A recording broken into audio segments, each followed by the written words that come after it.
വളരെ ഭീകരമായ ഒരു ആത്മീയ ദുരന്തമാണ് നമ്മൾ രുചിക്ക് അടിമപ്പെടുക എന്നുള്ളത്.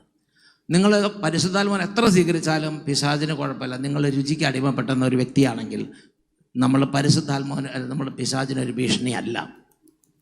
അത് ദിവസങ്ങൾക്കുള്ള മാക്സിമം ഒരാഴ്ച അല്ലെങ്കിൽ 2 ആഴ്ച തീർന്നിരിക്കും. Praise the Lord. ഹല്ലേലൂയ. നിങ്ങൾ ചിന്തിച്ചു നോക്കുക, നമ്മുടെ ഏത് കാര്യമാണെങ്കിലും അതിൻ്റെ ഏറ്റവും പുറകിലേക്ക് ചെല്ലുമ്പോൾ അവിടെ ഒരു വ്യക്തിയാണ്. നമ്മൾ സഖ്യോൻ ധ്യാന കേന്ദ്രമാണെങ്കിലും, അല്ലെങ്കിൽ നമ്മൾ ഷക്കീന ചാനലാണെങ്കിലും, അതും അല്ലെങ്കിൽ നമ്മൾ ഒരു കോൺവെൻ്റ് ആണെങ്കിലും, ഒരു സ്കൂളാണെങ്കിലും, ഒരു ആശുപത്രി ആണെങ്കിലും, കർത്താവിൻ്റെ ഏത് ഒരു മൂവ്മെൻ്റ് ആണെങ്കിലും അതിൻ്റെ പുറകിലേക്ക് ചെല്ലുമ്പോൾ ഏറ്റവും അവസാനം കാണുന്ന എന്തായിരിക്കും?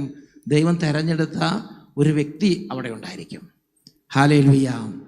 അപ്പോൾ ഈ ഒരു വ്യക്തിയെ ഈ പുള്ളിപ്പുലികൾ ഉപദ്രവിച്ചുകൊണ്ടിരുന്നാൽ അത് അവിടെ പരിശുദ്ധാത്മാവിൻ്റെ പ്രവർത്തനം ത്വരിതപ്പെടുകയില്ല, പകരം അത് നിഷ്ക്രമിക്കും.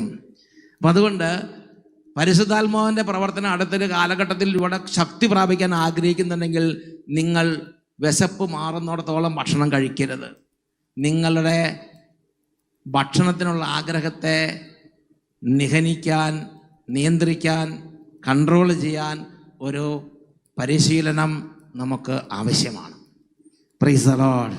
ദാനിയേൽ പ്രവചനത്തിൽ 1-ാം അധ്യായത്തിൽ 8-ാമത്തെ തിരുലിഖിതം, രാജാവ് കഴിച്ചിരുന്ന വിഭവസമൃദ്ധമായ ഭക്ഷണം കൊണ്ടോ അവൻ കഴിച്ചിരുന്ന വീഞ്ഞുകൊണ്ടോ താൻ മലിനാവുകയില്ല എന്ന് അവൻ നിശ്ചയിച്ചുറപ്പിച്ചു. അത് പാപമല്ല. ഭക്ഷണം കഴിക്കുന്നത് പാപമല്ല, വെള്ളം കുടിക്കുന്നത് പാപമല്ല, ആവശ്യമുള്ള പാനീയങ്ങൾ കുടിക്കുന്നത് പാപമല്ല. എന്നാൽ അതിൻ്റെ മുകളിൽ ഒരു വിജയം നേടാത്തിടത്തോളം കാലം നിങ്ങൾ പിശാചിൻ്റെ മുകളിൽ വിജയം നേടുന്നില്ല.